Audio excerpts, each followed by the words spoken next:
ഇന്ന് ഏത് channel interview? ഏത് ചാനലുണ്ടോ ചാർലി ഇന്ന് ഇന്റർവ്യൂ? താങ്കൾ ചോദിച്ചതിന് ഉത്തരം പറയാം. അതിനു മുമ്പ് എനിക്ക് അനിൽകുമാറിന് ഒരു മറുപടി പറയേണ്ടതുണ്ട്. നിന്റെ പേരിൽ ഒരു കംപ്ലൈന്റ് കേട്ടില്ല. ഗണപതിയെക്കുറിച്ച് താങ്കളും ഞാനും നമ്മൾ ചർച്ച നടത്തി. ഗണപതി മിത്താണെന്നും ഗണപതി എന്ന് പറഞ്ഞാൽ ഒന്നുമല്ലെന്നും. പ്രേതം ഭൂതം പിശാച് ദൈവം ഇങ്ങനത്തെ കാര്യത്തിലൊന്നും എനിക്ക് വിശ്വാസമില്ല. കാരണം നമ്മൾ മനുഷ്യരെ വിശ്വസിച്ചിട്ട് എന്ത് കാര്യം? നിങ്ങളുടെ ഭാര്യ മിണ്ടാതിരിക്കും. പക്ഷെ ഞാൻ സംസാരിക്കട്ടെ. നീ മിണ്ടാതിരിക്കെ, ഞാൻ സംസാരിക്കട്ടെ. വ്യക്തിപരമായ ആക്ഷേപം പാടില്ല. വ്യക്തിപരമായ ആക്ഷേപം പാടില്ലെങ്കിൽ നിന്റെ കുടുംബത്തെ ആക്ഷേപിക്കടാ. ഇയാളുടെ ഭാര്യ കോട്ടയത്തെ അമ്പലത്തിൽ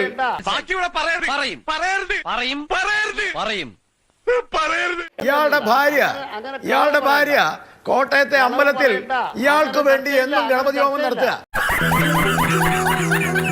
പറയുന്നതൊന്ന് പ്രവർത്തിക്കുന്ന വേറൊന്നും. ദൈവമില്ല അമ്പലമില്ല എന്നൊക്കെ വിളിച്ചു പോകും. എന്നിട്ട് ആരും കാണാതെ തലയിൽ മുണ്ടും പോയിച്ച് ദൈവത്തെ തൊഴാൻ പോകും.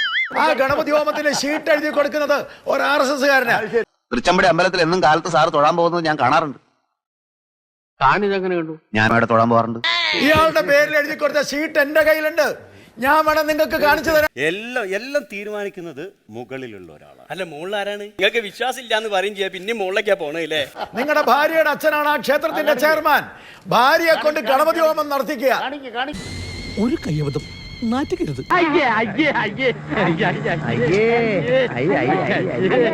എന്നിട്ട് ചാനലിൽ വന്നിട്ട് ഗണപതി മിത്തല്ല ഒന്നുമല്ല എന്ന് പറയുന്ന കാപട്യമല്ലേ നിങ്ങളുടെ പാരമ്പര്യം?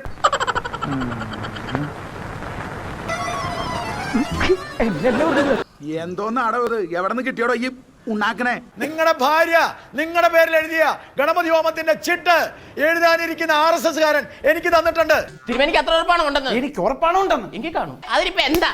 എന്റെ ഭാര്യ ഒരു സ്ഥലത്ത് പോയി ഒരു വഴിപാടിന് ചീട്ടെഴുതി. ആ ചീട്ടെങ്ങനെ RSS കാരുടെ വരുന്നത്? പക്ഷേ ആ രേഖ എന്റെ കയ്യിലുണ്ട്. നിങ്ങൾക്ക് കാണണോ? ഇല്ലേ ഉള്ളൂ. ഞാൻ